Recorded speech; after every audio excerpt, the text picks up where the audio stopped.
Hi everyone, welcome to the Big Lady of the Small House channel. In today's video I'm gonna show you the progress of the bulblets that have grown on the removed basal plate. These are the bulblets, little bulbs, offsprings, offshoots of the double king.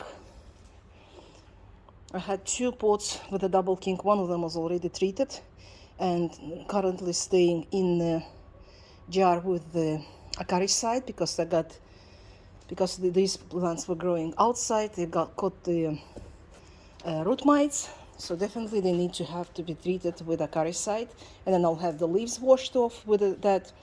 The situation is that while I've been away for a week from my summer house, from the house where I live, we had the heavy rains and all the pots were overflooded. I poured about 1 liter of water out of these pots, so you can imagine it's not really good for the bulbs. And what I'll do now, I removed it from the pot gently, just knocking off. As you can see, the water is still pouring. There's so much water. Even thought that I've removed most of the water out. So they were absolutely flooded. The water was about this level. So this is the emergency repotting, because I was planning to do that in about a week time, but the rain helped me to do it a bit faster. Look at that. Got charcoal as a drainage. It worked really well because it sucks all the excessive water, but it wasn't designed to suck all the rainwater. These are the roots of the basal plate. There's a little bit left here. This is it. And it came off naturally. When the baby bulbs rooted themselves, the basal plate dries off itself naturally. So there's no need to do any harsh work of removing that. Maybe just a little piece of left here. There's one growing root in a strange position. And all I have to do is carefully separate them. Look at the bunch of roots. And just to remind you, this is the 1-year-old bulbs. This is the tiniest one. I've got the container with plain water. Well, was clean before I started doing this. So I removed the excessive soil and I put it in a container with acaricide in it. Use any available acaricide in your country. Just make sure that the water doesn't go above the neck where the leaves started to separate. Since it is already affected, I'll dry this after I treat with acaricide for about half an hour. They'll soak, the roots will be soaked in acaricide. I will remove them and I'll keep them on a paper towel, so to get all the excessive water, and plus the water between the leaves should dry off. I will start treating it with a fungicide. That's the rule, especially with these ones, because they have been affected to water for such a long time. For almost a week they were soaked in water, and I have to prevent all the rots and fungal infection. So I'll leave it as it is for about half an hour. Look at the roots. There's 1-year-old bulblets. I will leave it for about an hour, for half an hour, and I'll clean the leaves. What I usually do, I rinse the leaves in the acaricide solution, because apart from the root mites, you have lots of mites that are growing on the leaf. The spider mites and the leaf mites, they look like tiny little red dots, like someone pierced the leaves with a tiny needle. They have to go as well. This is the sample of it. So at least 3 types of the mites that grow on these bulbs right now. And I'll dry the bulbs for about 3-4 hours till I make sure that there's no water everywhere, and then I'll treat it with fungicide. That will be later in the video, but so far I'm quite happy with that. Let me remove this. As you can see, everything is in a disaster mode because I've got so many hippeastrums outside waiting to be reported in the same conditions. So I've got really busy day.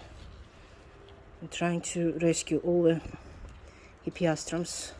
So I've got five bulbs here, 2 big ones and 3 small ones.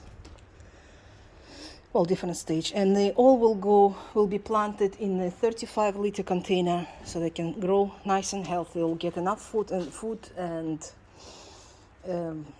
fertilizers, because the soil I use is universal, mixed with the vermicompost, worm casting, I guess it's in English, and plus I had got some the long-term granules, like not osmocote, but something like that. The granules that dissolve slowly and release all the nutrients in the soil. Plus I add some colloid sulfur to prevent mites and fungal infection, so they'll have enough nutrients to go into big and healthy adult bulbs to bloom in 2025. So it took me 2 days to dry the bulbs completely from the wet soil that they were sitting in. I've already washed the leaves in the acaricide solution. The only thing I have to do now is apply the fungicide. This red stuff is Maxime from Syngenta. It can be applied undiluted. It's usually used for treating the seeds prior to planting them. So if you buy any seeds for the garden and you see some kind of pinkish stuff on it, that's the solution. Protects the seeds and the bulbs, in my case, from the fungal rot, from Staganospora. The bulbs look quite healthy. Due to lack of space, I'm planting them into 17-liter pot container. In spring, that's for the winter. In spring, they will be planted into the probably 35 liters. They'll spend the whole summer in a 35-liter, gain the maximum weight, and then depending on the situation, I would either plant them into individual containers, like 5 to 7 liters, depends on the situation, or I will give it to my customers. They're already waiting for them, but they want the full-grown size bulb with open root system, just like this. It all depends on the situations, how things are going. The soil here is quite dry, so I plant these bulblets just like this, and I will water them probably tomorrow. I'll give them another 1 day to dry between the leaves, and after that I'll give them a nice splash of water. I can take deeper. The big bulbs I usually plant on the mound of soil, but with the bulblets, with the babies, with the seedlings, it's not really important, because the root system is very straight. It's not separated around the crown of the basal plate. It just grows from one tiny spot like this. So if I plant it like this, they will accommodate very easily and will start growing new roots and acquire the nutrients from the soil. Just to remind that the soil here is the universal mix based on the peat. Also, it has worm casting here. This is what small pieces left like. And I also add the long-term fertilizers, just like these. It's all mixed up in the soil. It's usually I add about 1 tablespoon of this fertilizer. It's not dissolving into water, it just spreads into evenly when I water it. So piece by piece it gives the required nutrients into the soil, to the plants.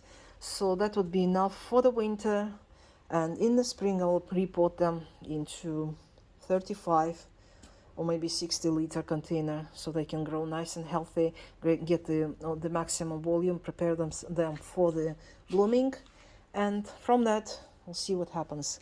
Thanks for watching. Have a good day. Bye.